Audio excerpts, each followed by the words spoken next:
तुमच्या देखील चेहऱ्यावरती खूप जास्त प्रमाणात सुरकुत्या झाल्या असतील तर हा घरगुती उपाय तुमच्यासाठी. तर यासाठी मी इथे एक साहन घेतलेले आहे, त्यानंतर त्यावरती थोडंसं मी गुलाबजल घातलेलं आहे आणि एक छोटंसं जायफळ जे आहे ते मी यावरती उगाळून घेत आहे. याचा फुल व्हिडिओ आपल्या यूट्यूब चॅनलवर अपलोड केलेला आहे, तुम्ही जाऊन नक्की चेक करा आणि चॅनलला देखील सबस्क्राईब करा.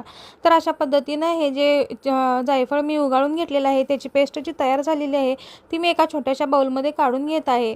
खूप गुणकारी आणि खूप इफेक्टिव्ह असा हा घरगुती उपाय आहे. तुमच्या देखील चेहऱ्यावर सुरकुत्या असतील तर नक्की ट्राय करून पहा, तुम्हाला 8 ते 10 दिवसातच याचा रिझल्ट भेटेल. त्यानंतर मी याच्यामध्ये एक थोडीशी चिमूटभर हळद मिक्स केलेली आहे आणि त्यानंतर मी यात एक व्हिटॅमिन ईची कॅप्सूल घातलेली आहे.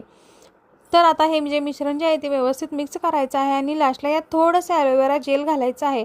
तुम्ही हे रात्रभर देखील झोपताना लावू शकता. जर तुम्हाला रात्रभर लावायचं नसेल तर झोपण्यापूर्वी एक 10 ते 15 मिनटं चेहऱ्याला लावून घ्या आणि थोडा वेळ ठेवून 10 ते 15 मिनटं ठेवून चेहरा वॉश करून घ्या. थँक्यू.